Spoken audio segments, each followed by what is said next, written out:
नमस्कार दोस्तों, स्वागत है आपका हमारे YouTube चैनल में। आज बात करेंगे सकट चौथ 2025 की, जो कि इस साल 17 जनवरी 2025 को इसका व्रत रखा जाएगा। माघ मास की चतुर्थी तिथि को सकट चौथ कहा जाता है। इस तिथि को तिल चतुर्थी, संकष्टी चतुर्थी, माघी चतुर्थी भी कहा जाता है। इस दिन भगवान गणेश, चंद्रदेव और माता सकट की उपासना करने का विधान बताया गया है। जो भी इस दिन श्री गणपति की उपासना करते हैं उसके जीवन के सभी संकट टल जाते हैं। साथ ही संतान की प्राप्ति होती है। संतान संबंधी कोई भी समस्या हो वो दूर होती है। तो इस बार यह व्रत 17 जनवरी 2025 को रखा जाएगा। जान लेते हैं इस व्रत का मुहूर्त। उदय तिथि के अनुसार सकट चौथ का व्रत इस बार 17 जनवरी 2025 को रखा जाएगा। सकट चौथ की चतुर्थी तिथि 17 जनवरी सुबह 4:06 पे शुरू होगी और तिथि का समापन 18 जनवरी को सुबह 8:30 पर होगा।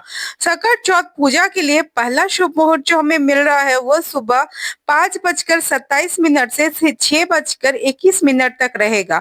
वहीं दूसरा मुहूर्त 8:34 से 9:53 तक रहेगा। साथ ही चंद्रमा को जो अर्घ देने का समय है वो रात को 9:09 पे है। चलिए जान लेते हैं पूजा की सरल विधि। सकट चौथ के दिन भगवान गणेश के साथ चंद्रदेव की भी पूजा का विधान बताया गया है। इस दिन व्रत रखने वाली महिलाओं को निर्जला व्रत करना होता है। इसके बाद रात में चंद्रमा के उदय होने के बाद ही महिलाएं चंद्रमा को अर्घ देती है, चंद्रमा की विधि विधान से पूजा करती है। इस दौरान महिलाएं हवन कुंड में हवन करने के बाद उसकी परिक्रमा करके चंद्रदेव के दर्शन करती है और चंद्रदेव और भगवान गणेश से अपने बच्चों की लंबी आयु और उनके जीवन में कोई कष्ट ना हो ऐसा आशीर्वाद मांगती हैं।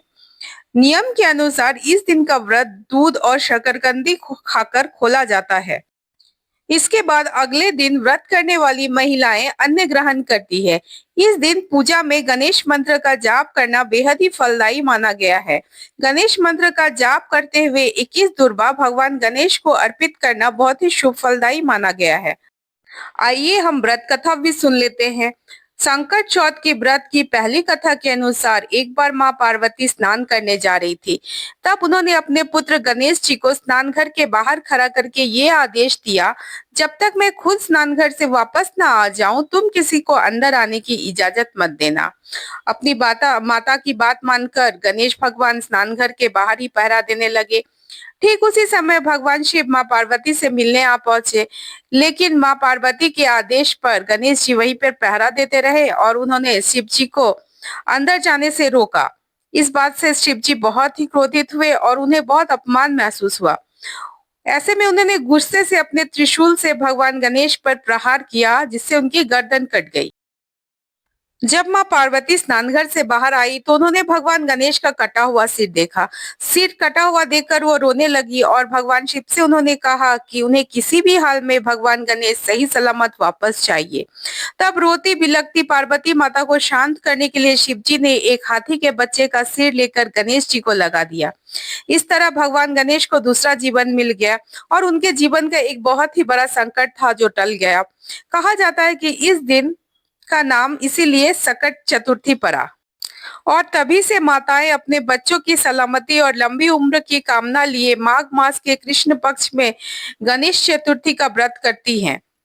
तो दोस्तों ये थी सकट चतुर्थी की विशेष जानकारी, जिसमें कि आपको मैंने पूजा मुहूर्त, व्रत विधि और व्रत कथा सभी को की जानकारी दी है। अगर आपको ये वीडियो अच्छी लगी है तो हमारे चैनल को लाइक, शेयर और सब्सक्राइब कीजिएगा। फिर मिलते हैं किसी नेक्स्ट वीडियो में, तब तक के लिए धन्यवाद।